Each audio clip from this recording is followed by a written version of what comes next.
Hey, folks. Those in the live streaming world, I apologize. Over here at the MCU'S Bleeding Edge YouTube channel and podcast. Of course, the responsibility for the lateness of the stream is my fault. I'm Jeff S, aka True Knowledge, and I apologize for the late start. Sorry, Shark, my co-host, of course, was ready to rock and roll. It's my late ass that caused it. So, as usual, he is the more professional and punctual of the two. But either way, we're going to do episode 3 here in the MCU'S Bleeding Edge of the Rings of the Power series.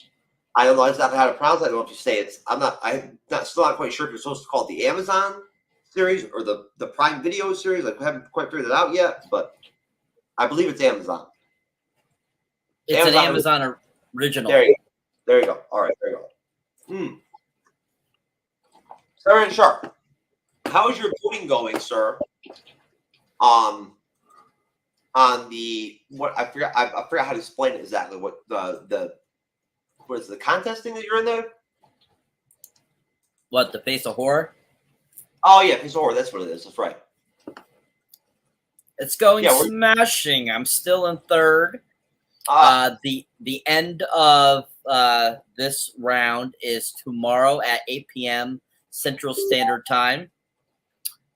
And today only, for anybody that pays for votes, gets 2 for 1. So if you buy, say you spend $5, that's worth $10 today only. But tomorrow is the end, like I said, 8 p.m. Central Standard Time for this round. It gets cut to the top 15. So any votes is helpful to keep me in that third spot at this moment. As time goes on, of course, we'll get closer to having to get up there to the number 1 spot to be able to stay, or the number 2 spot. There is a redemption round, which they are calling the Reanimator round, that will take place prior to the final round to win the ultimate prize. For anybody that places second place in their respective groups. So I have ample chances if I get into second or first. So every vote counts. There you go. And there it is right there. And I'll make sure that I vote tonight before I go to bed. That's the last that. Yes. Sure, but so just to let people in. So the free daily vote under there, that's every 24 hours you get a free vote. If you put in a debit or credit card, or if you put in your Facebook stuff, you get 2 free votes a day. Otherwise, the red button that says scare vote, that's the one for people that are interested in giving to charity for research for cancer for children. That's where that special deal I just talked about takes place. There you go. Most definitely. Let's try to get Cyber pushed up to first place, man. I'm doing my part. You better believe it. Shit. I might figure out how to see if I can vote 17 times tonight before the end of the night. So I can get him. I might fix this bitch just to get Cyber up to first place. And I've got to make it happen. We'll have to see what happens. Fix it. There you go. Either way. Oh my God, Cyber's real name. Jesus. I just call him Cyber. So I'm always shocked when I see his real identity. But either way, folks, I actually to be honest with you, I thought it'd be interesting if me and Cyber just jammed the show, tonight and whatnot and everything. I didn't work that hard really to try to find another guest for the show. Cyber and I haven't done a show together in a long time, and to be honest with you, I thought maybe we'd do a little more of an intimate, kind of back and forth, kind of deal, change things up a little bit. And honestly, to tell you the truth, now Cyber and I already are in disagreement. Well, not complete disagreement, but just I want to put it out there right now that I thought the episode was good, but Cyber thinks it was better than episode 2. I'd say there was, if I had to say now, I felt about the same way at the end of both episodes. About the same thing. But essentially, episode, I believe at the end of episode 2, we ended up with essentially Galadriel and what is it? Hardale? No, Halbrand. I apologize. They were stranded on a raft or whatnot, and everything in the ocean and whatnot. We got a ship pull up and whatnot and everything. There was a character with like a almost and I don't know, angelic. He had like a glow to him and whatnot and everything. I didn't know who he was, to be honest with you, at first. I don't now. But of course, he was Elendel. Now I'm not gonna lie here, folks. I'm not a complete, Lord of the Rings, lore person all the way. I do know who he is. But at the same time, I just want to put it out there. I'm not. There's some of you in the comment section and whatnot and everything have been very helpful in terms of pointing out some of the things. But either way, so essentially, as the third episode starts, the ship ends up basically picking them up. They pick up, Galadriel. They pick up, I apologize, Halbrand and whatnot and everything. They're still together. They're a pair, and they end up on the ship, and essentially, at that point, there's a crew and everything and whatnot and all that, and there's a mention of going home, and essentially right after that, we end up going to, I believe, right from there, the harbor of Pronto. The tall statue built to the cliffs, yes. And essentially from there, they got the boat, and essentially Galadriel and Hardale or Halbrand and whatnot and everything. Halbrand says, since when do men build things like this or whatever? It was the elves that did, of course. And essentially, basically, really, so we got a lot of like geographic movement. We saw a lot of different places and whatnot and everything. I thought that was interesting.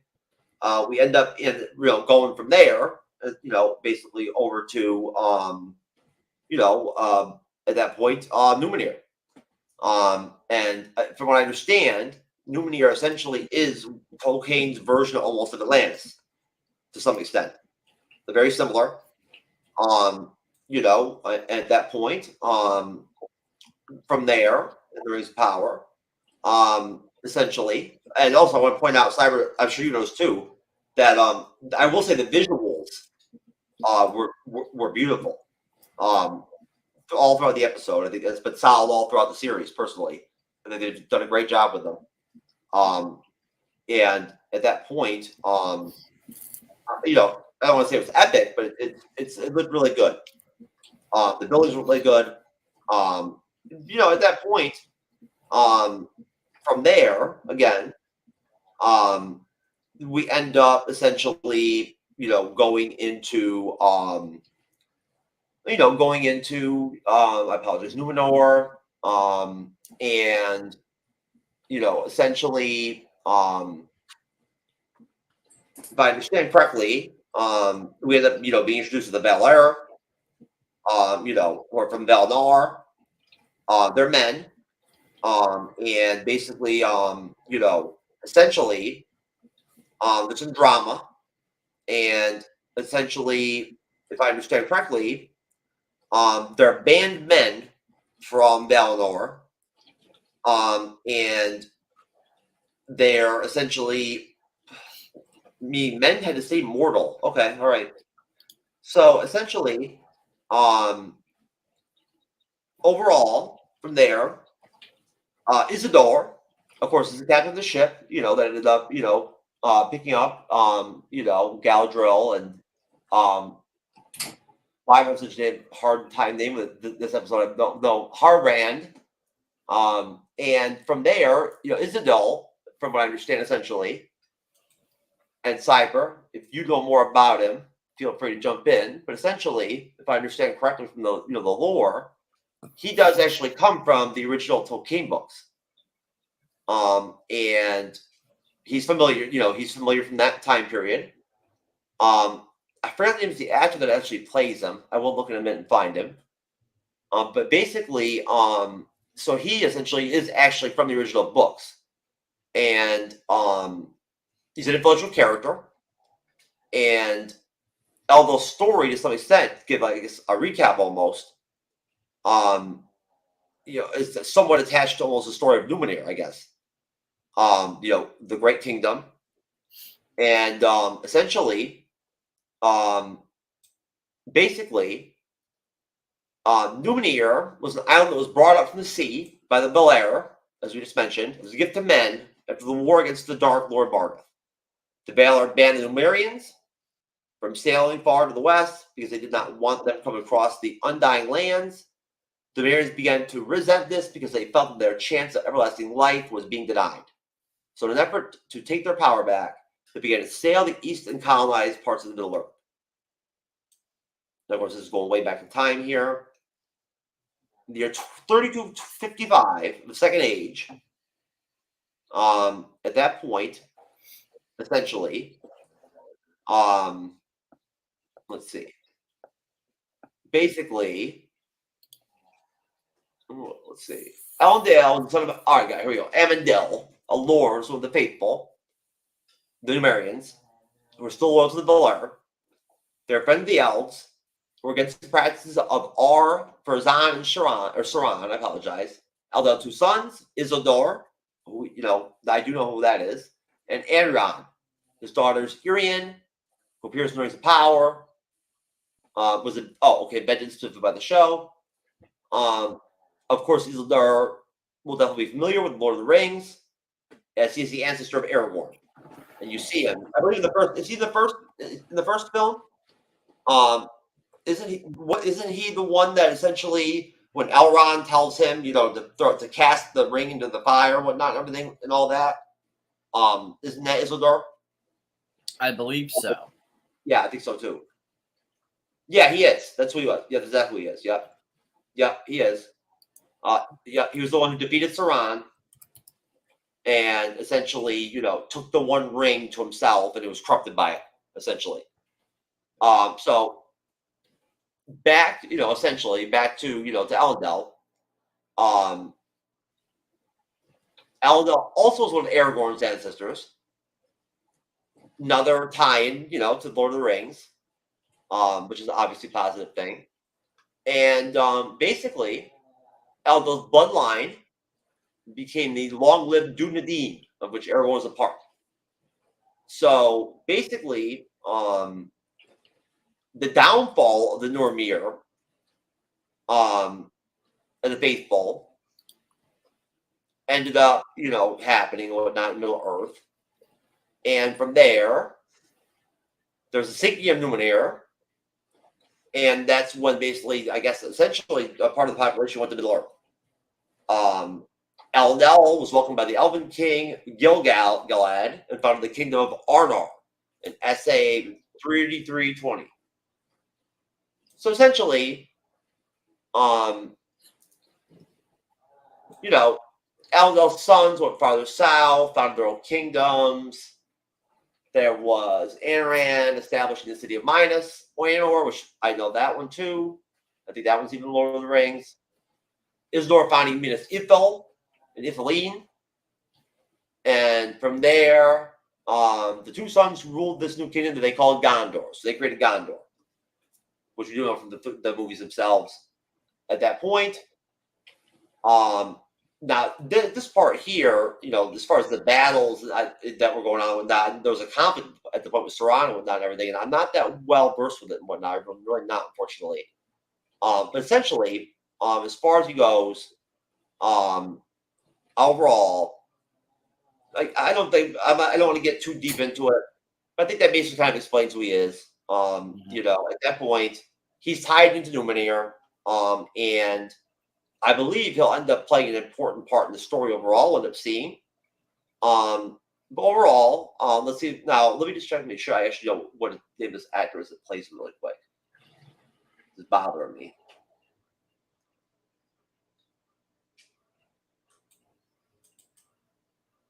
Oh, there we go.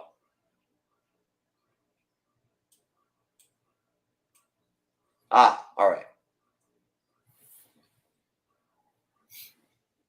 Come on now. Oh, I can't find this son of a bitch. I apologize. I'm telling you, this is driving me crazy. Either way, bottom line. So anyways, I apologize. Back to episode 3. and I'll stop right there. Actually, I don't want to go any. I really don't want to go any farther than that. You know, we get essentially, you know, to Lumiere, and at that point, here, let's see, blah blah. We end up basically at that point,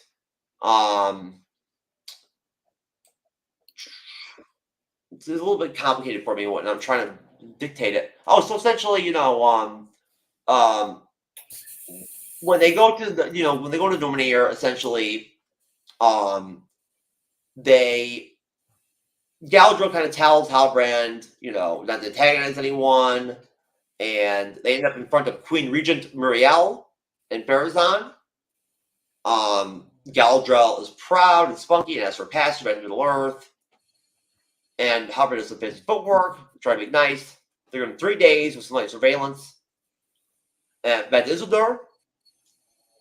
At that point, Isildur is on the ship training with the Lower Cross team or whatever, and one of them almost gets on board. And essentially, from there,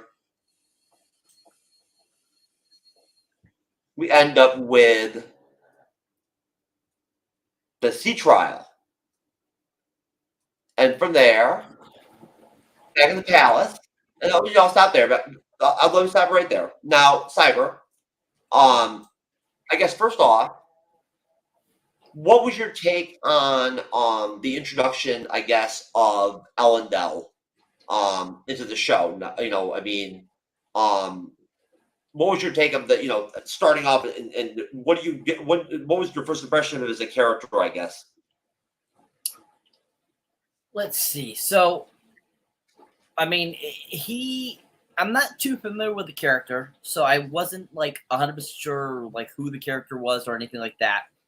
But what I feel the actor brought to it, I thought he did a good job. I thought it was a decent introduction. I thought he was an interesting character. I liked how he delivered his lines and how he presented himself in this portion of the episode. And I thought that was an interesting, you know, first kind of look and take on the character as well.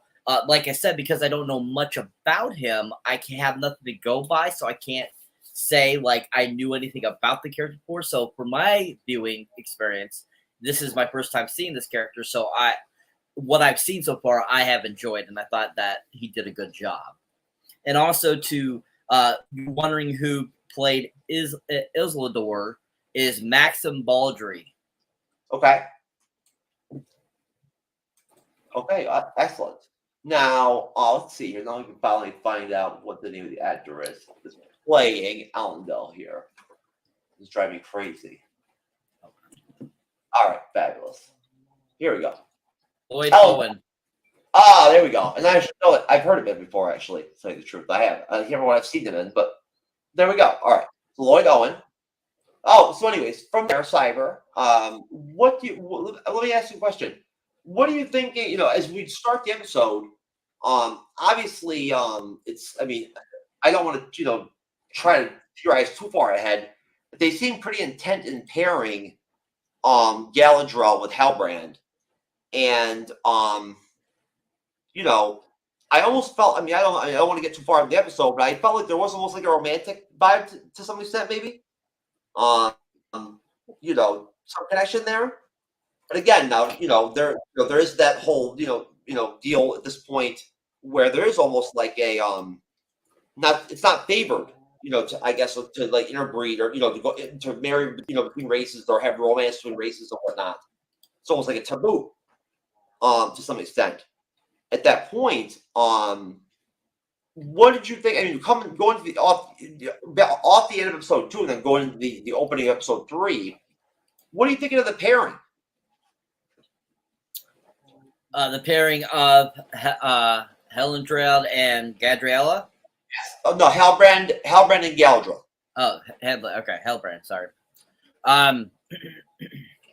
So I think that most definitely I see them trying to create a love triangle there. I definitely see them trying to have them have kind of like a secret love relationship with themselves, like they're trying to make them like that, most definitely.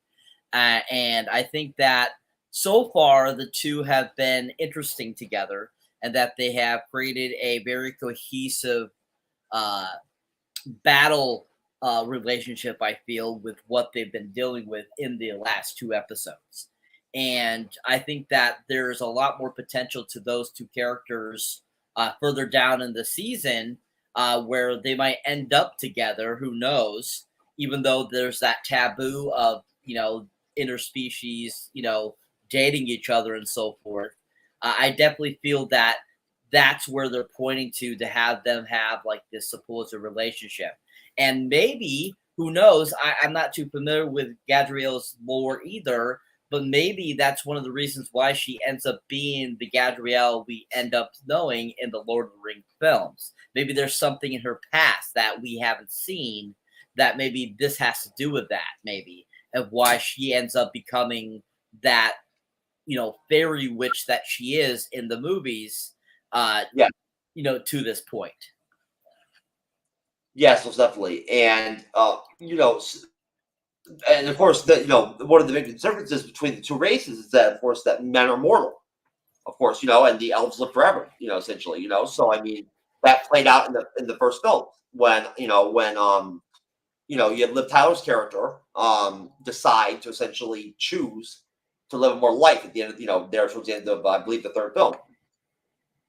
And basically, for me, I guess I would just say, as far as like the Halbrand Galadriel connection, I don't know that. I mean, we'll see how it goes. I don't want to. I don't want to. I don't want to get too be negative about it. I don't want to be too positive.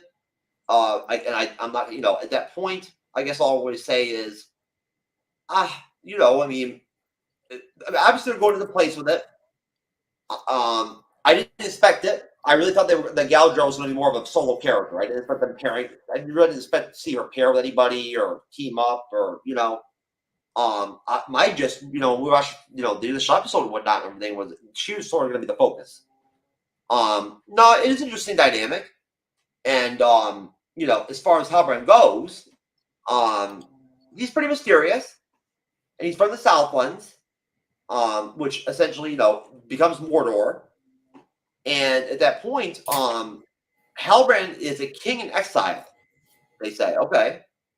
So, anyways, basically, Cyber. I guess my other question would be, what was your take as far as, again, the visuals in terms of Numini or whatnot and everything? My thoughts on like the city itself. Yeah, how they shot it, how it looked and everything. Okay, so the opening sequence where it shows it like kind of panning over it was fantastically done. It was so gorgeous and so amazing, and just the CGI work they did was fantastic.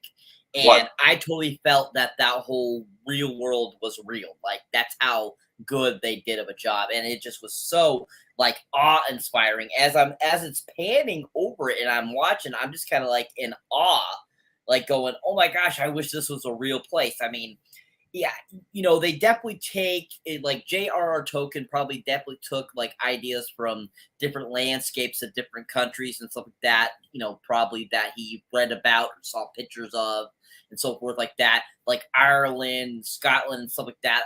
That Scandinavian countries, most definitely that's what this gives me the feel of, and that's it. Just that it looks so like close to that it's so amazing and on just awesome. So I think that was a really great beginning shot to Numero, and then just the city itself, what they showed of it, it was really fantastically done. It looked really good. I thought that it was very very Lord of the Ring-ish, very, Viking, early century English look and stuff like that. It just looked really superb. And I thought it was amazing. I thought that whole town was really cool. And I really liked that whole sequence. Yeah, I did too. I like the fact that they're moving around. That there's, they're changing locations, we're getting to explore sort of like, more of, I guess, this world almost. I think that I think that's a good thing. I think it adds something to the show. To not have everything right in the middle earth to some extent. I like the fact that we're getting, I like the scenes in the Thundering Sea are very I don't want to say bland, but they're very I don't want to say flat. I like the addition of it. I like the fact that I like the fact that they involved the Thundering Sea. I like the fact that we're seeing seafaring and whatnot and all that. I like that part. I do. Overall, I feel like essentially, the addition of Numenor to the show is definitely an interesting thing. It really is, and I must agree with Cyber 100% that they did a wonderful job with CGI and whatnot. I mean, I can't even imagine how long it took to actually put that together. Either way, now essentially, besides, basically, as far as Lumiere goes, again, like I was saying before, they're given 3 days, essentially, by the Queen, I believe she is, the Queen Regent, Muriel, and then of course Farazan, and basically from there, going forward, we move forward, and we end up with we end up seeing Isildur and Irion, who Isildur being, of course, Alandel's son. And beyond that, essentially, God bless you. From there, well, actually, before that, actually, there was sort of like almost like I guess something like a tavern scene or whatever and whatnot. We see some of the Numerian locals, and basically from there,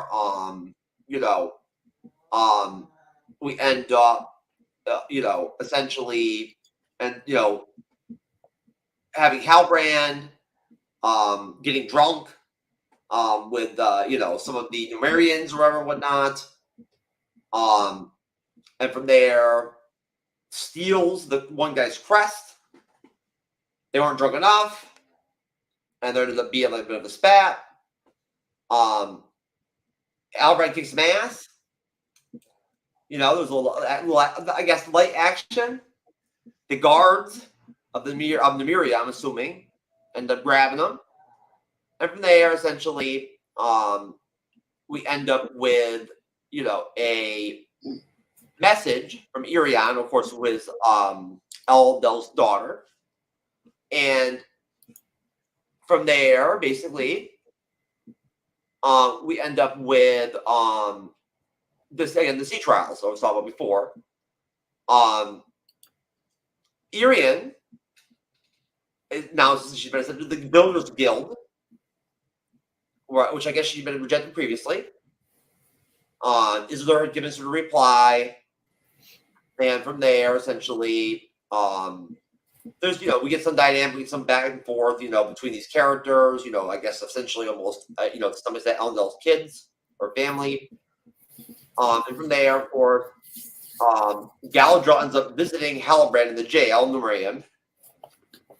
And from there, essentially, she's kind of gives off that, she's somewhat aware that there's more going on with him than he really, is giving off. It's, it's becoming more apparent that he's not just some, like, I guess, seafarer or whatever, or merchant or whatever he used to be, originally or whatever, in the beginning. He actually is somebody of stature. And at that point, like I said, Yaldil, he's in jail. And from there, basically, again, Gal wants to know, I know something's going on here. She has a scroll, and the symbol on it matches the one wearing around his neck. Now, from there, to explain the whole situation, basically, the scroll itself like I said, it essentially proves a symbol around the match, the one on his neck.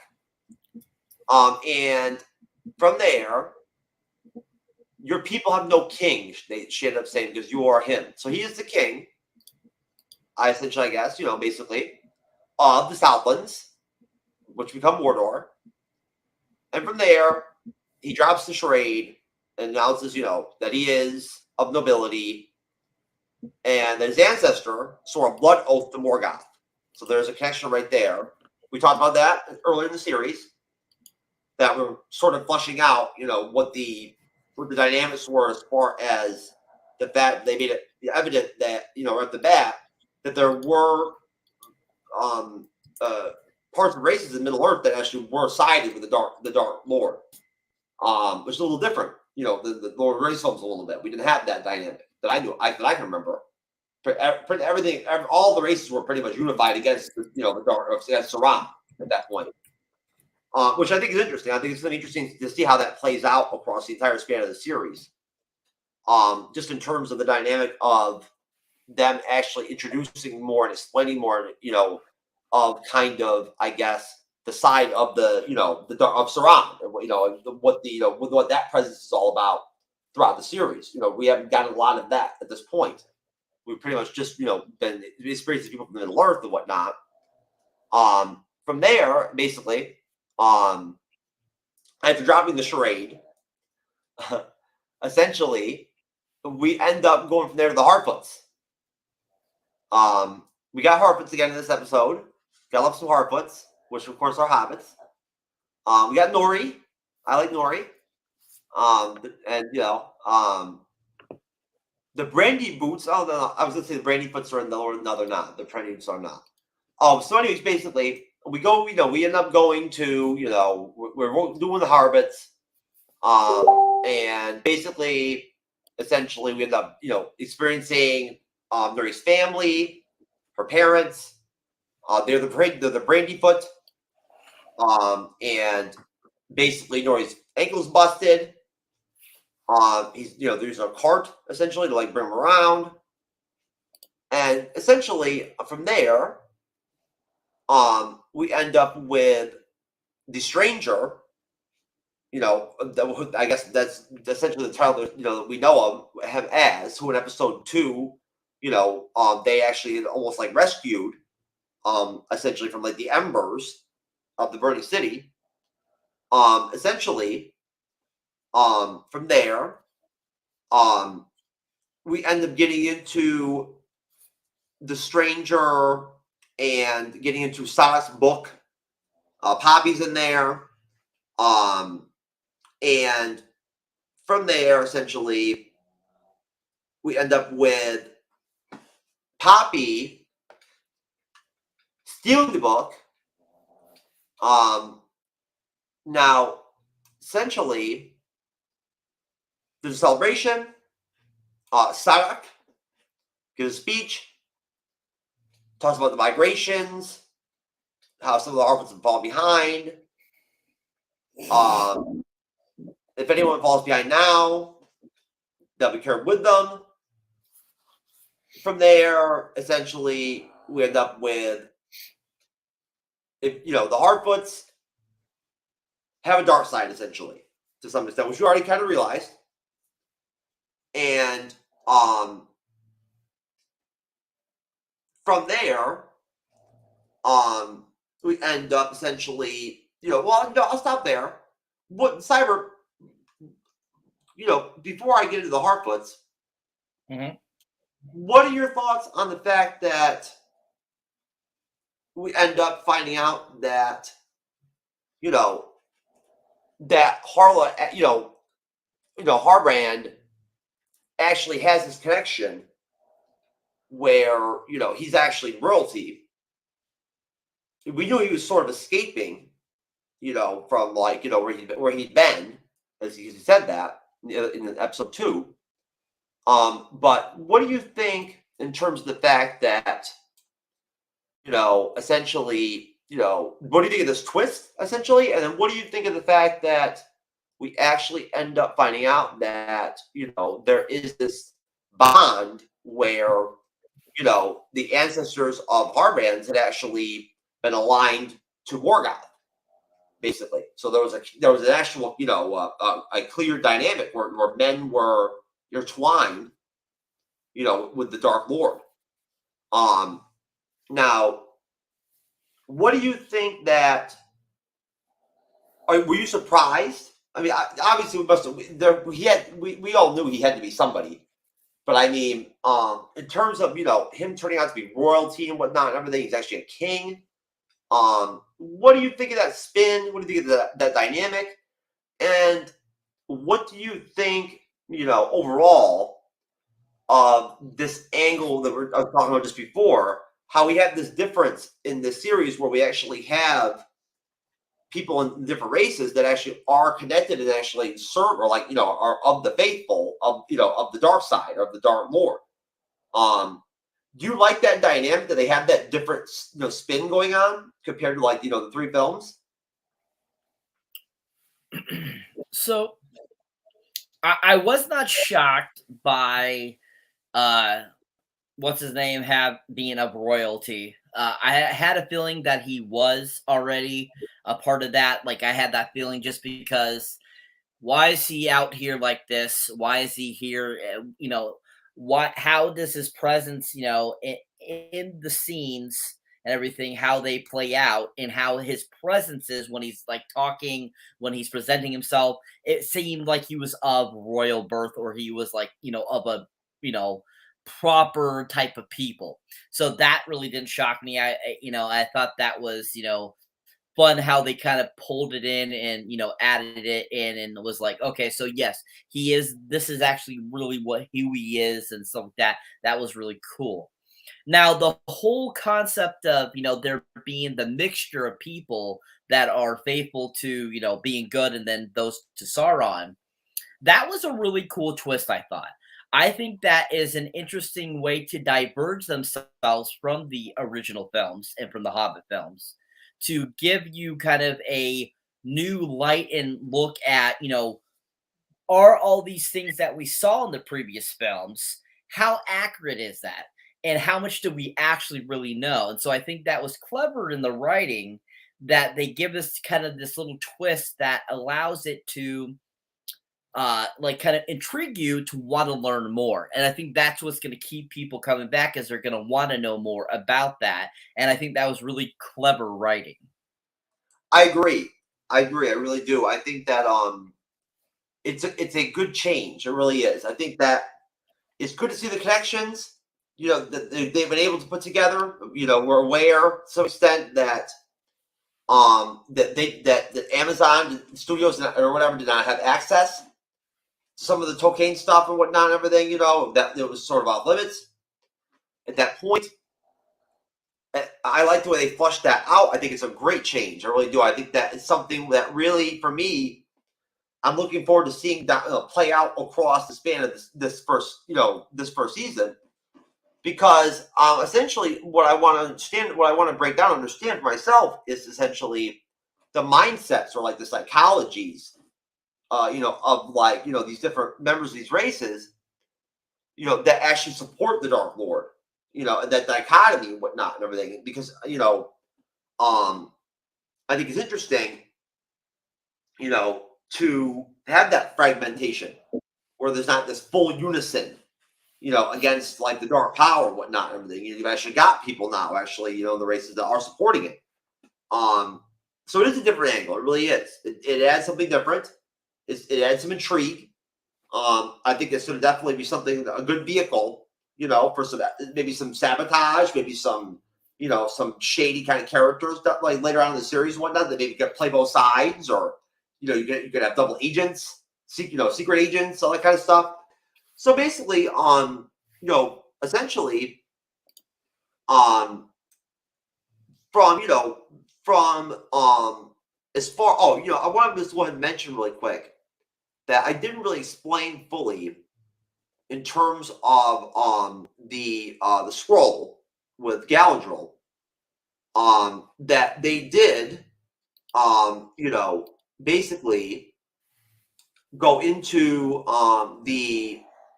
I believe it's called let's see, what is it called?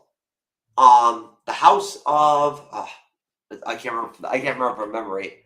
They basically just wanted to point out essentially that the scroll itself ends up being along the lines of, you know, I believe it ends up being like a map of the Southlands, essentially, if I remember correctly. And from there, oh, here we go. The Hall of Law is what it was called. There we go. That's you got the scroll. From there, you know, we realize that the sigil is a map of the Southlands, and we figure out at that point that there's this plan to turn the area into a realm where evil can essentially live. Now, of course, this is going to turn into, you know, the Mordor. At that point, you know, we find out that, you know, there's this plan where evil can essentially live, you know, under Sauron, who of course was Morgoth's successor. At that point, you know, I just want to kind of just, you know, fill in some gaps there.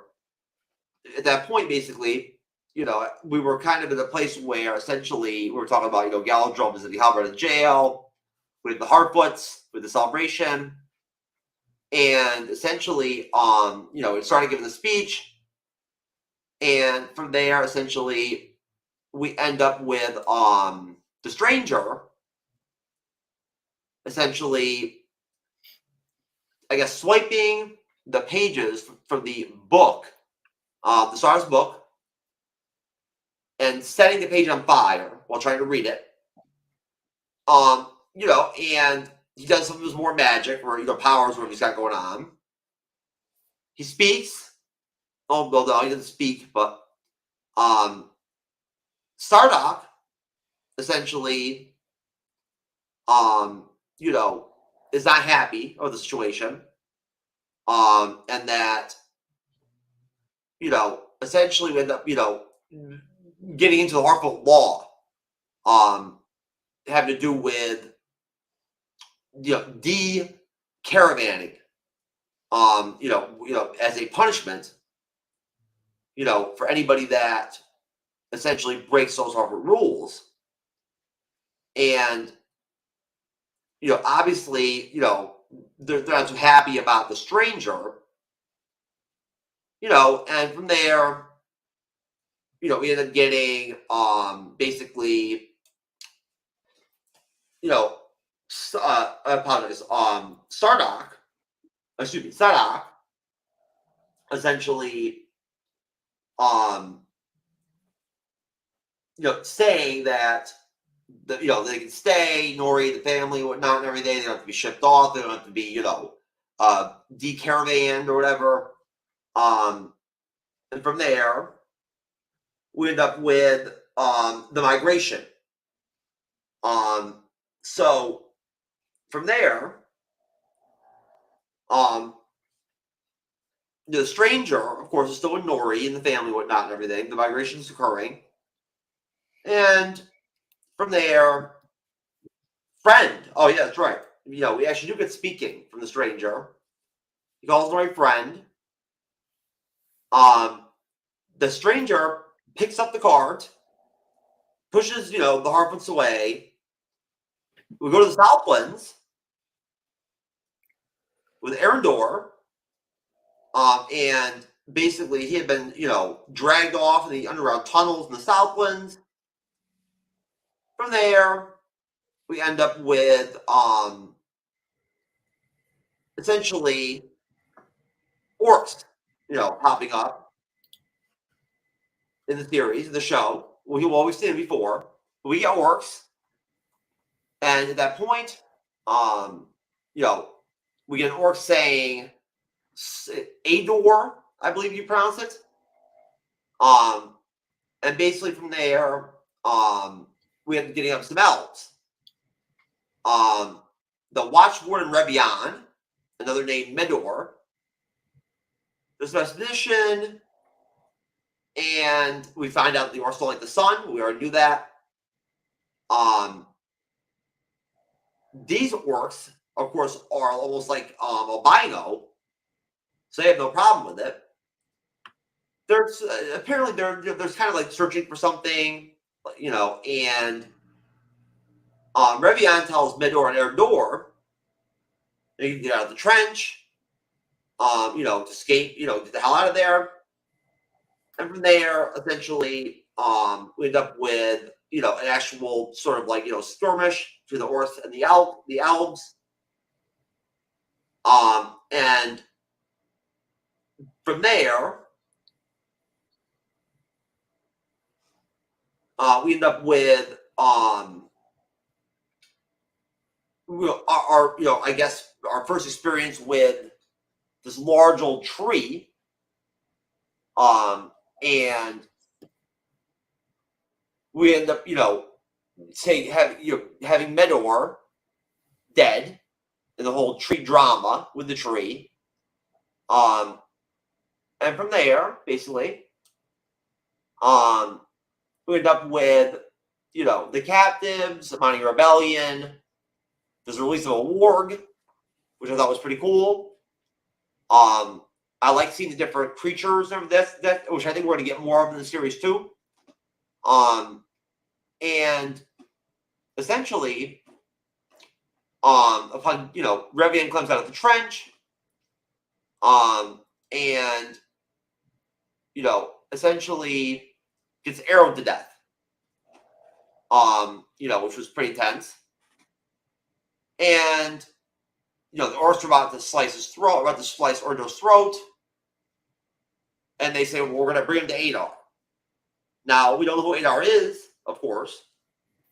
I don't, anyway. But, Cyber, what were your thoughts, essentially, basically? What do you think of the difference between the Orcs and there's another stark difference. The Orcs do look different so far, the ones we've seen. They're not like the ones we saw in the other Lord of the Rings films. What did you think, basically, I would say, of the Harfoots aspect of the episode? What did you take out of all that? I mean, did you I'll tell you, as far as the stranger goes, I'm a little flummoxed. I'm still not, completely understanding who the hell he is to some extent, whatnot. But as far as Harfoots go, what is your take on the Harfoots at this point and everything?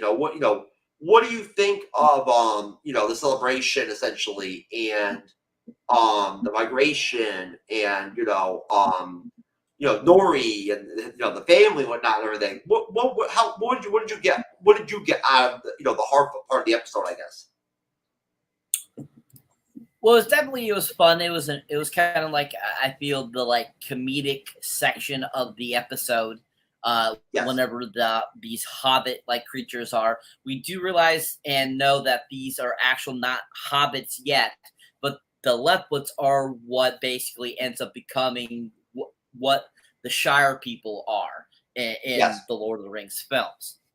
But I definitely think that it's nice to go from Gadriella and Hellbrand and those other characters, Elrond and stuff like that, to the Lightfoots, to kind of give another perspective of the world of the Lord of the Rings.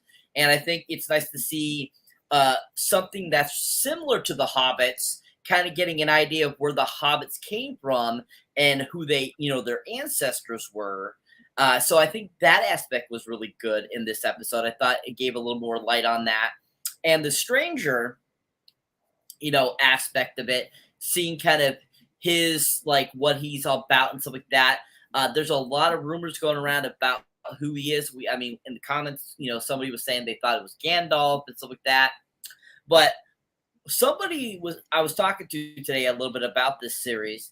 They mentioned they thought possibly this could be from the original series, the witch or the warlock or wizard that I'm drawing a blank at his name right now. Starts with an R. Something the Brown. I know what you're talking about. I know what character you're talking about. Yeah. we think that that's who this is, because out of all the things that this guy has done in the series so far, he has a lot of the earth elements that are present around him.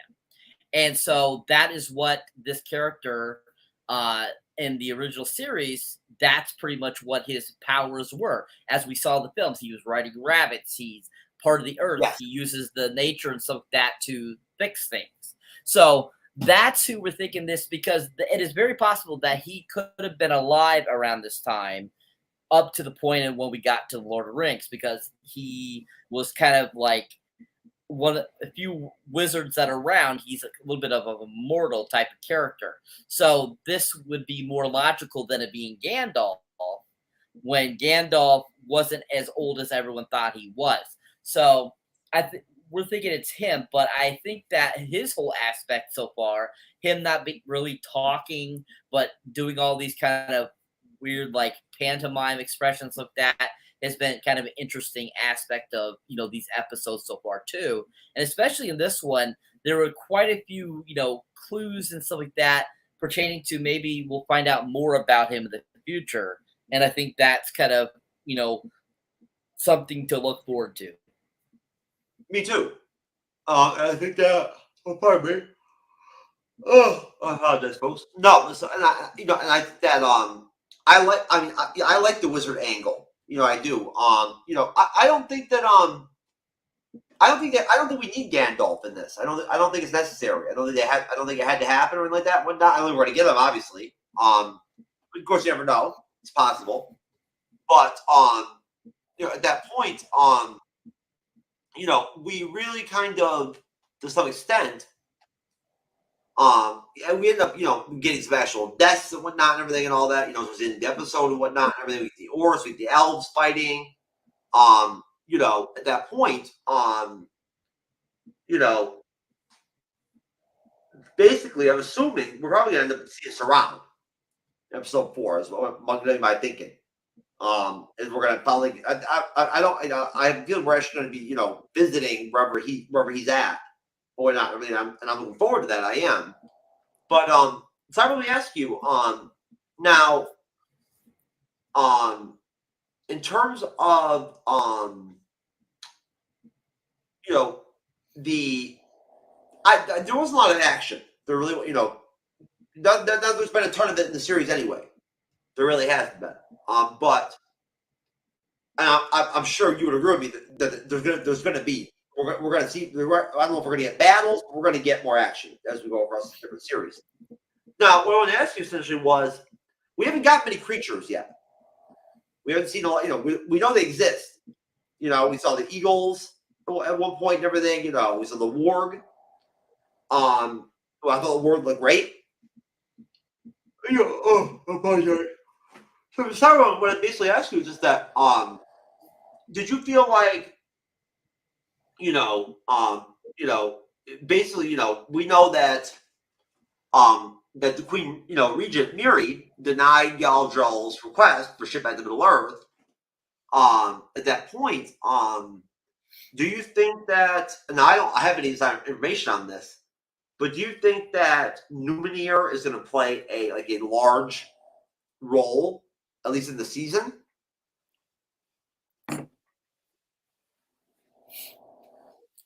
I think so. Eventually, I think that will become a center point, I want to say, at some point throughout the series, because I feel that character has a lot of meaning to the previous installments. So I feel like at some point we're going to get bombarded with a whole bunch of that story, and that is going to, you know, basically help to tie this series to those Lord of the Rings films.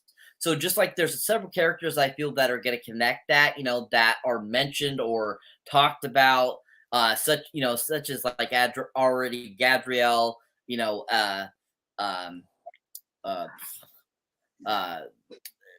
what's his name? Wow. Harbin? No, Elno? No. What the? Elrond. Sorry, Elrond. Oh, Elrond, and stuff like both of them. Those two characters are very much big characters in the other Lord of the Rings films, and so those two characters are kind of a tie to those. So I feel like this character and there's going to be other characters I feel down the line that are going to have that connective tissue. So I think that is something that they're probably waiting on to adding, so to connect that to those other films and give us more of something fun and something to tie and connect to that previous films we've seen. oh yeah. I mean, they definitely. I mean, it only makes common sense for them to try to make as many of those times as they could possibly do. I mean, the films were epic. There's still tons of fans of them. At that point, basically what I'd say would be that essentially for me, I felt like, overall, I like the Academy episode. I like the fact that they did switch over. I like the fact that they actually, we saw the men. I like the fact that we were introduced to more, to Normanir. At that point, though, I'd like to ask you, what did you basically think of the fact that, I guess, if anything, to some extent, we saw Galadriel sort of, kind of like her role, at least the character, not, participating in a ton of the episode. There was more of a shift. At that point, which I think is logical, right? It's probably a good way to go. You don't want to overdo it with her. But basically, apologies, folks. I did not sleep well last night. Oh, so basically, that point where they asked you was, in terms of, I guess, if some theorizing, what would be your opinion? Do you believe, as terms of,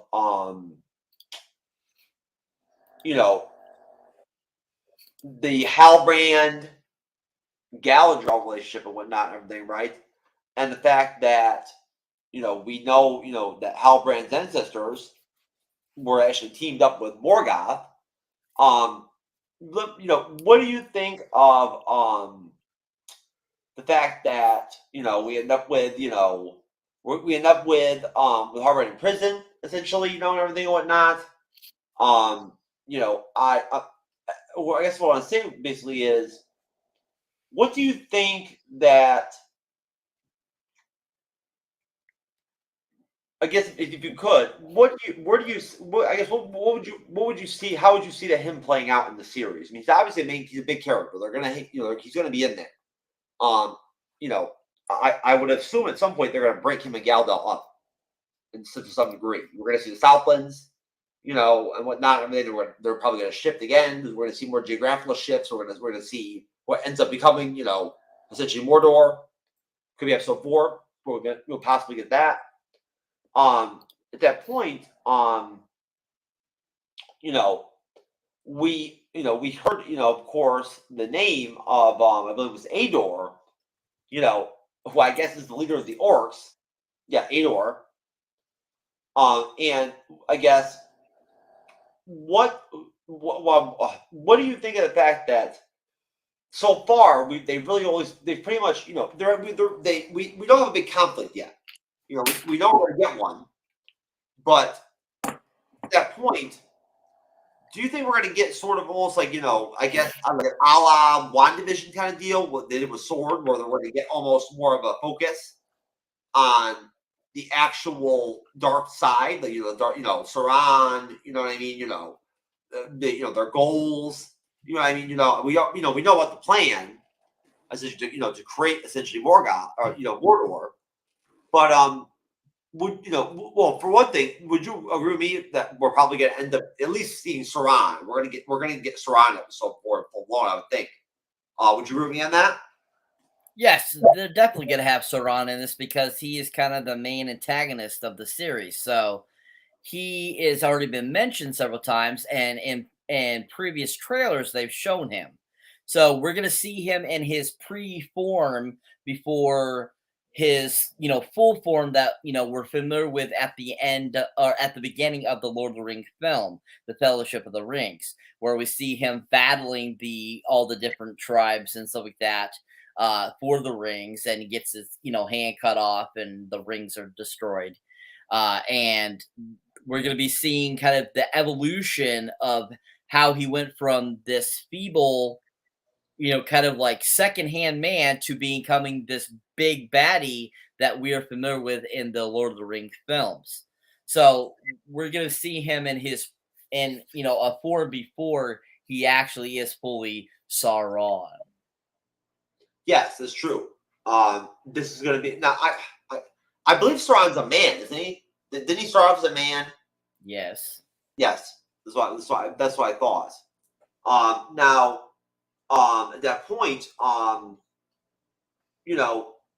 we basically, I believe, we're probably going to get more action to it. Episode 4. We're going to get more conflict. We're going to get more orcs. I'm thinking, and basically, I guess what else I would ask you would just be essentially, in terms of, the, I guess, series so far, going through episode 3, how do you feel this will go? What do you think about the flow? In terms of, how the story's being fleshed out, what we're getting from episode to episode, in terms of how they're connecting and whatnot and everything. Now we know we got a big jump. We got Numenor, into this, the episode and everything, episode 3. I mean, what's your take on sort of, I guess, not necessarily I don't want you to, give me a number or rate it, but I mean, just in general, how well they've done as far as, Amazon has as far as, you're making the series work from episode to episode and whatnot. I think it's been pretty good. It has its ups and it has its downs in each episode so far. We definitely had a very strong first episode. The second episode kind of dipped a little bit, had a little bit too much story. And then this third episode picked a little back up. Not fully, but it picked it up a little bit more from that second episode, but still gave us a lot of exposition. So, I mean, I feel that, they're doing a good job with it, but it definitely has its ups and downs, most definitely in each episode so far. Yes, I would agree with you 100%. I think that, I mean, I think it's been pretty solid. I think that, it's been interesting seeing the different races being shown and whatnot, everything, the different hobbits, as you, mentioned earlier, from that perspective, I guess, I personally feel like, I'm hoping that maybe episode 4 we're actually going to get the stranger, some of the identity of his of some kind and whatnot, everything, you'd think. Now, you believe he's a wizard.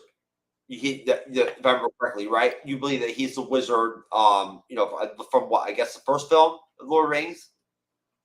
Yes, Yeah. I definitely think he is some sort of wizard. Yes. Okay, yeah, the one that talks to animals and whatnot, and all that stuff. So, I apologize, folks. So at that point, Cyber,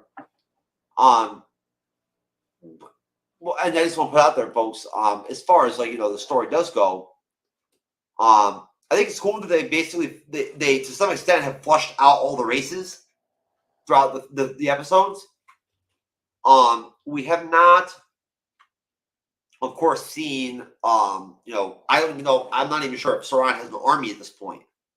As they mentioned, I guess probably but several years back to them, the ship, there have been essentially, sightings or whatever, whatnot, to where, oh, I apologize. No, as far as the, what I was going to say basically about the episodes 1 through 3, is that I feel like, there's definitely been ups and downs, but as far as I'm concerned right now, I'm enjoying the characters. I'm liking the actors and actresses that are playing them. And if anything, I think it's nice that they decided to make that change. This episode, they introduced a lot of characters. We got Isildur. We got Elendil. For that point, I want to believe that essentially this is not going to be the same kind of conflict as what we saw in the Lord of the Rings films. Is what I'm getting. At least it's not going to flush out to that level in season 1. I don't believe. Most definitely. No, Yeah, most definitely. No, it's not going to be 100% as good as the films, because it is on a smaller scale of how they're doing it, plus also being separated in so many different parts. It's not going to be the same thing where they're able to draw out, make it more condensed either. Because as you can see, because it's being drawn out in 10 episodes, yes, it's a lot of more drawn out. So we're gonna get a lot more in-depth information into it. So yeah, it's definitely not gonna be the level of the films, but from what I've seen so far, it's up there. It's up there with the films. sure. And now, um, you tell me. You probably would be able to answer this better than I could. Um, Overall, when these series are shot differently than movies are to some degree, right? I mean, there are kind of almost stark differences in terms of how you shoot. I would think, right? Like a series versus like a film, or is it basically the same thing? It just depends on the scale of what you're recording overall. And like is it basically the same thing? I mean, you're talking about the quality, I guess, being similar to Lord of the Rings. I definitely would say that the visuals and the CGI is definitely like a different level than the Lord of the Rings films. Like you mentioned earlier, Numenor looks great. Of course, that's gotten better. Um, Now you mentioned earlier about liking the dynamic of there being something different. There being different aspects of this that actually isn't locked in step with the films, and I agree with you 100%. I think that's great. I do. And I guess probably, if anything, would you agree with me that maybe instead of I'm sure at some point across the span of the series, we're probably going to get big battles to some extent, but would it make sense, I guess, almost that, and we already know, they said right in the beginning, the Earths are sort of like spread across Middle Earth. They're not centralized. Like they're not one big pack.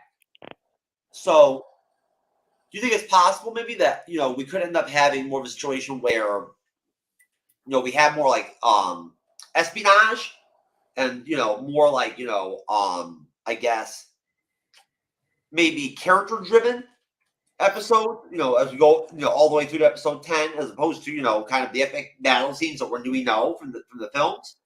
I want to believe that if anything, that would lend towards there being some kind of potential situation where where we get into the dynamic of like the men, whatever men are like with Saran and whatnot and everything, right?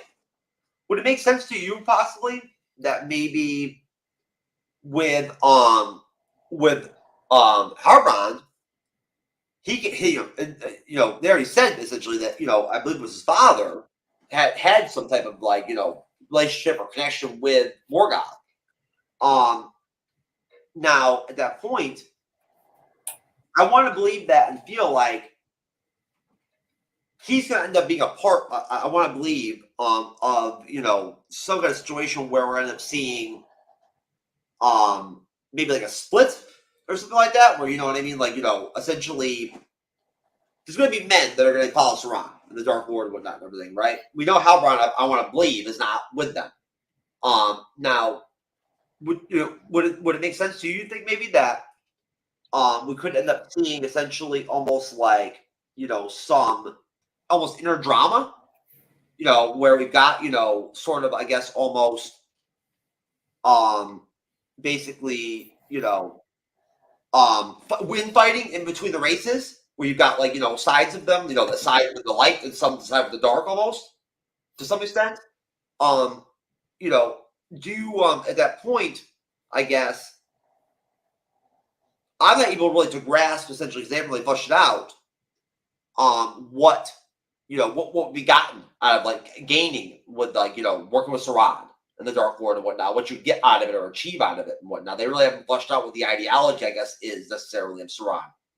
At this point anyway, or Morgoth, right, to some extent. Other than the fact that they want to control, I guess, all of Middle Earth, or dominate it or take it over or whatever.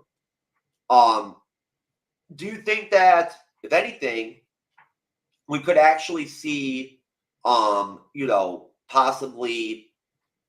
more like almost like I guess one is more character development across the span of the series as opposed to the big battle stuff, the epic stuff. We could have a lot more almost episodes like this one where we get we got a lot of character development. There's dialogue. There's a tree, we're crossing, the map. Do you like that contrast? The fact that instead of having, a huge war, we're almost kind of getting like basically more of a, still interesting, but more, I guess, story driven, not as action driven angle of the series. Do you appreciate that? No. No. Okay. I like action. I like that's what entertains me. Oh, me too. Well, question. Well, I mean, hey, of course, I don't want to say when it comes to Lord of the Rings films, there were aspects of the films that were great that were not battles. There were, but at the same time, though, of course, the highlights almost are those battles. They are. And at that point, so basically at that point, then, do you think that it could be a detriment to the series anyway? That they're going in that direction where things are more like almost character driven, and we're having more of a instead of like epic battles and like armies going against each other and whatnot, we're sort of learning about the different races and whatnot and everything and understanding them. At that point, do you feel like that could be a detriment possibly to the series towards the end? Possibly it's going to get flat, maybe, or. Well, honestly, I mean, it's a twofold thing. There are going to be those that are going to love it, and there's those that are going to hate it. And with any show, no matter what the show is, there's always going to be those that are going to find certain things detrimental. So less action, people are going to be up in arms over. Well, a lot of story driven, a lot of people are going to love it. So I feel that it's a yes or no situation here because there are going to be people that think it is, and then there's people that aren't going to think it is. So overall, I think that in general, I shouldn't, but in other general sense, it could be at the same time. So it's a 50-50 split there between it could be, it couldn't be detrimental to the show. And I know for some people, it's going to be, I've had a few people tell me like, oh, I'm trying to watch this show, but I'm not seeing enough of this or that and this. And I find it boring. So I can see that story driven can cause that. And with more action, I think that's probably why maybe the movies themselves are a little more well received, is because of all those action sequences and not so much story. So I think this is kind of, Amazon's way of like getting all that information in that they wanted to in the films without, compromising those films. So I think this is kind of that show that's going to give us all that stuff that a lot of people weren't looking for. I think the cast also. I think the actors. I think the actors and actresses in Lord of the Rings films were of a different level, to some extent. Maybe what I'm saying. Some of them, to some extent, than what we're getting out of the series so far. But which I guess would make sense, though, right? I mean, that's kind of how things usually work. This is TV, even if streaming is TV. Now, I guess basically, I guess my last question basically would be essentially, as far as going into maybe looking back again across the span of the first episodes, do you feel like Galadriel is sort of is the focus? I mean, to some extent, like is she the driving force to some degree of the series? Is that what we've gotten? I mean, because they've added more characters. We've got there's more characters now from episode 1 across to 3. We've gone to different locations and everything and whatnot. At that point, do you feel like she's still kind of carrying things from episode to episode? Did you feel like in episode 3 that she definitely was? She wasn't in episode 3 as much as like the other episodes. I didn't think, but I did notice that. No, go ahead. She definitely wasn't in this episode as much as she had been in the past 2. But I definitely think and feel Gadriel is the main focus of this series. She is like the number one character. She's the one that the whole series is gonna run by and on throughout the whole. We're gonna have the offshoots of other characters showing them and stuff like that. But I think she definitely is the main focus, and I feel like by the end of this series, she will be at that point where we are at to the point where she is at pretty much the spot we found her in the Lord of the Rings films. So I feel that she definitely is the main focus of the series. And they even mentioned it when they were talking about when this was coming out, that they said that this is really a base series on that character, and we're telling her story. So I have a feeling that even though we're going to see all these other characters, the main focus is definitely going to be Gadriel throughout the whole entire series. Yes, I would agree. And I don't know if this is actually official or anything like that, whatnot. But every time I want to call her Lady Galadriel. Does that make sense? I guess. Did she have a title of any kind besides Galadriel in the at that point in Lord of the Rings films? Did she actually have any? She wasn't the queen or like that, was she? No, that's right. She was just Lady Galadriel. Yeah. Lady Galadriel. Yes. Yeah. Okay. Galadriel. Yeah. Yes, and I would agree with you 100%. I think that was a good decision on their part. To go in that direction. And I like the actress so far. I think she's been really good. Of course, I guess maybe to kind of close things out. Now, I don't want to get too far ahead because episode 4 essentially is already out.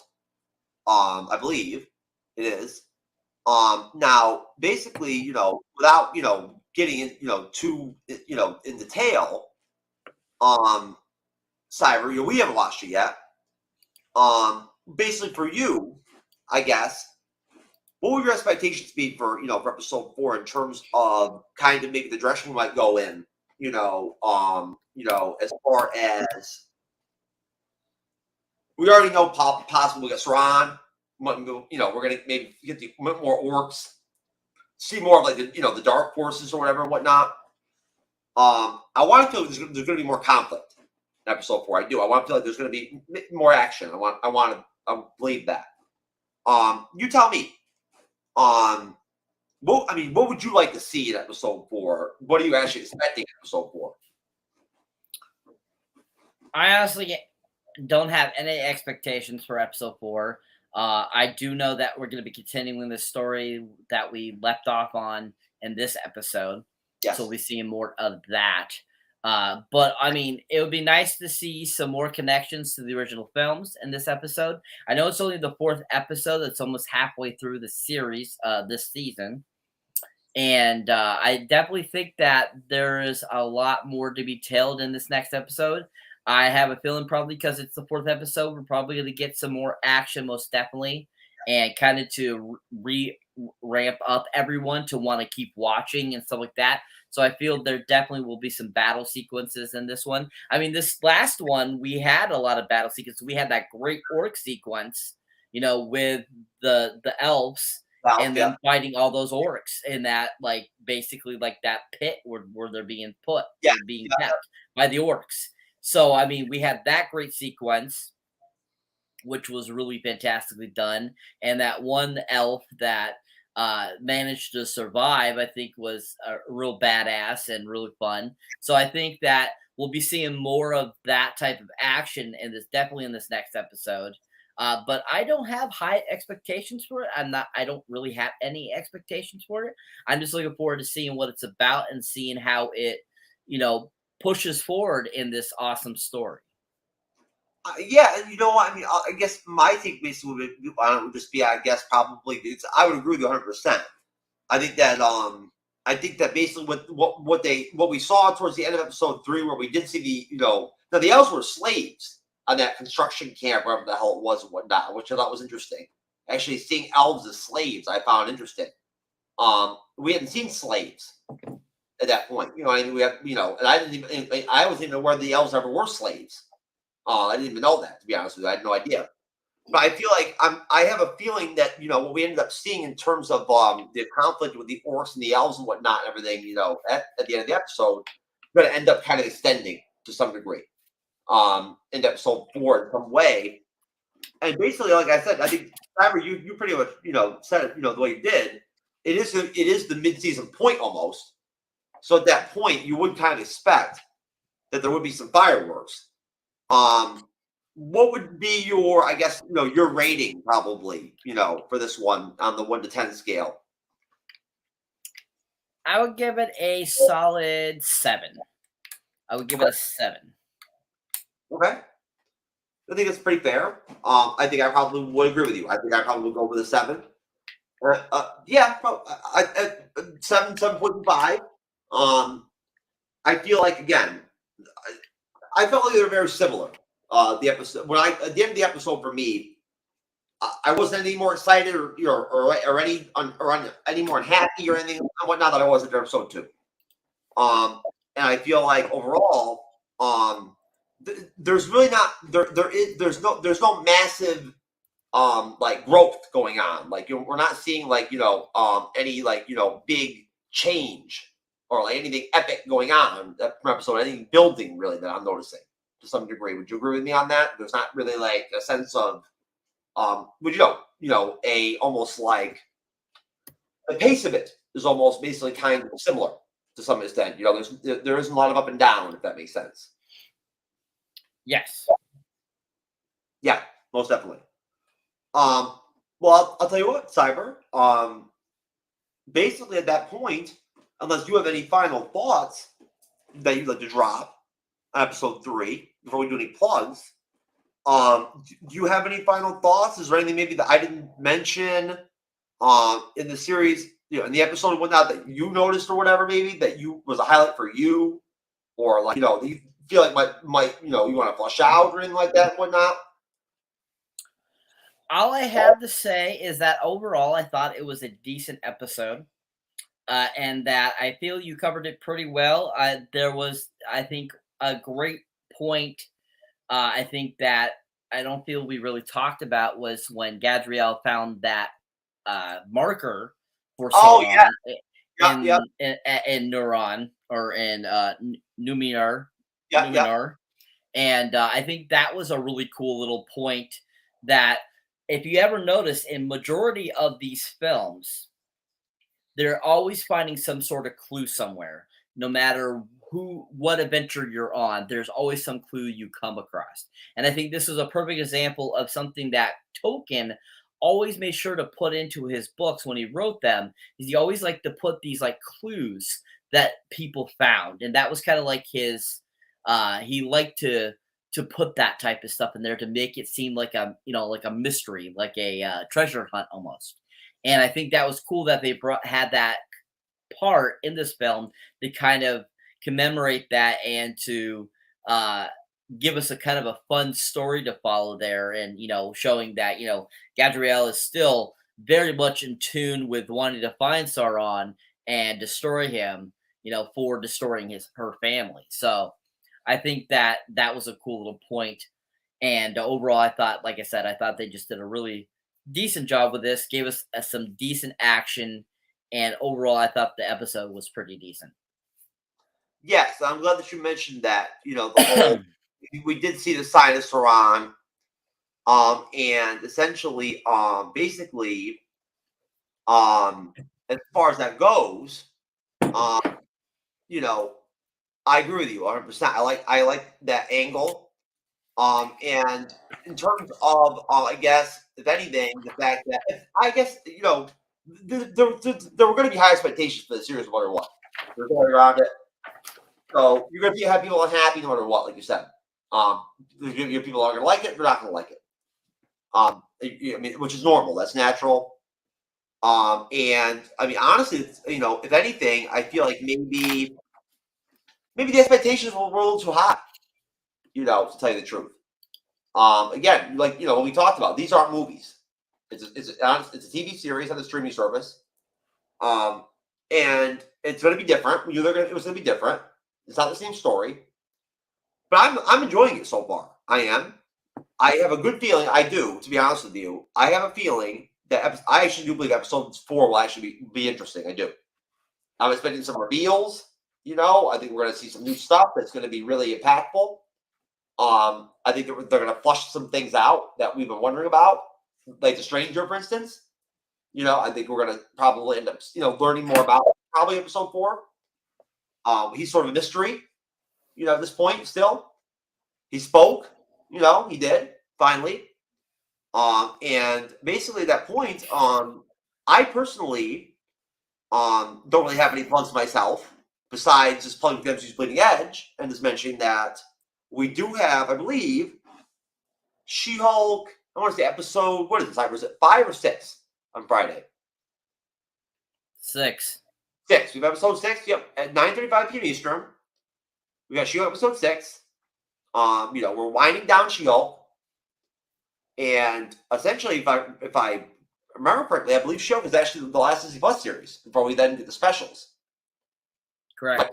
Yep. So, now it's gonna be interesting at that point. You know, so I haven't really planned that out yet. You know, that gives us an opportunity to do some different stuff. I'm looking forward to it. To be completely honest with you, this is gonna be interesting. When I realized that the show was gonna end and we were gonna have anything else after that. I love the Disney Plus series. I do. But I think that if anything, it's going to give me and Cyber a chance to kind of maybe go in a different direction with some of the Marvel stuff, possibly. Maybe do some more comic book stuff. You know, try to really get comic book related a little bit more. And try to essentially maybe do some preview stuff. You know, with Phase 5, with Phase 6. You know, down the road that maybe we haven't done so much of so far. And at that point, I feel like basically, hey folks. It's the last Disney Plus series. So, you better make sure you watch our review on Friday night, 9:35 p.m. Eastern. Of course, I want to shout out, again, as always, Facebook. We do, very well on there. We don't get to see our views on there. But thank you, everybody on Facebook. We appreciate you. Rumble. I'm noticing our numbers going up on there. So thanks, everybody, people on Rumble for catching us and whatnot and everything. Twitter Live. I'm always confused. I still see the name Periscope on there sometimes on Twitter. So I thought Periscope was done, but I still see it up there. But I believe it's Twitter Live. Besides that, thank you everybody on YouTube. And please, everybody, if you enjoyed this episode, if you enjoyed this review, please subscribe. Sorry, I would like to hit 3,000 subs. We would really enjoy that. We'd like to hit 10,000 actually, but gotta hit 3 first. So at that point, we appreciate it if you subscribe. And hey, you know what? Look, don't be afraid to point out anything if you want to that we're missing maybe in this. If there's something that I didn't mention or whatever that's important in the lore or something or whatever that maybe you know more about this than I do. Hey, you know what? Look, I'm not an expert. I'm not this. I'm not gonna lie. So we're it's wide open. If you want to point something out, go ahead. Let us know. We appreciate it. And beyond that, all I can really say just is we're very thankful and appreciative to everybody that supports us. Supports the Bleeding Edge. And also, on Sunday, we're going to be doing, now we haven't set a time yet, but we're going to be doing, I believe, episode 5 of House of the Dragon. And it's going great. The series is great. It is. I think it's getting better and better. You tell me, Cyber, did you enjoy episode 4? Mm-hmm. Very much so. Episode 3 was interesting, wasn't it? The way that they had that whole dichotomy with Viserys, where he had like that breakdown and everything, and everything and whatnot, and you almost saw him kind of like really show his inner self. Yeah. I really enjoyed that. I really did. I thought it was very impactful. Very impactful. Yeah, it's very well done. It's a good series. It is. And we've enjoyed the reviews. And hopefully we'll be able to get Cyber on this Sunday for this one. I'm hoping. But basically, Cyber, at that point, sir, if you'd like to plug your content. And I want to shout out Rizzle. I actually made some content on Rizzle. Cyber and I are on Rizzle. This is where we met. I was on Rizzle the other day. I do call and still consider it my home platform. I do. So I'll shout out Rizzle for once. That Cyber and I are on Rizzle. And if you know what Rizzle is, it's a TikTok style type, platform that's based off like 1-minute video content. And essentially, it's not a bad little app. It's not. I like it. It's not a bad little app. And again, this is where Cyber and I met. Now, I've never met one person ever that's ever heard of it. So I'm really hoping one day, at some point soon, I'm going to talk to somebody. I'm going to say, "Do you know what Rizzle is?" And they're actually like, "Oh yeah, I know all about Rizzle." Unfortunately, it's not happened yet. Now, Cyber, Besides the we got into earlier, in terms of the polling, what do you got going on with your content? So, as I always say here on the MCU's Bleeding Edge, if you enjoy either me on the panel or me as a moderator on here, definitely check out my solo content under Cybernetic Shark. As I can see my little thing here, Cybernetic Shark. And definitely check that out on YouTube, Twitter, Facebook, Rumble, Instagram, everywhere you can think of. BitChute even. I just started recently putting stuff up on BitChute, so definitely check out there too. Hey, and so I mean, I have a new 1001 Movies to See Before Die review coming up on Friday. It'll be there 3 p.m. Eastern time on YouTube, so definitely check that out. It's a classic from 1923, a silent film, so definitely, if you're interested in the 1000 Movies to See Before Die, definitely check that out. Check out my stuff if you like this stuff. I have James Bond reviews, as you can see there, as you can see up the top there. My most recent is, of course, Orphan First Kill just came out.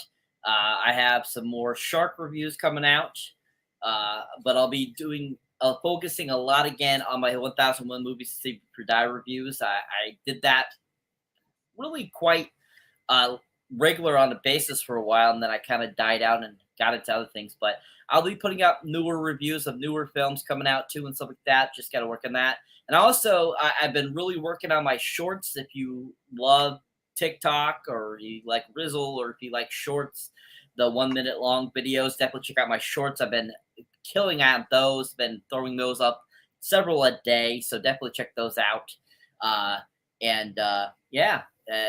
If you like what you see on there, definitely hit that subscribe button. And I appreciate everyone that has recently subscribed too. I mean, I'm almost at 400 now, so I'm starting to bump up there. So thank you all. Most definitely. And you know what? I just want to shout and say just that I give hats off to Cyber, because I don't know how I'd be able to pull off a 1 minute movie review. I do not know how I'd be able to make that fit or work personally. I don't, me myself, being so damn long winded.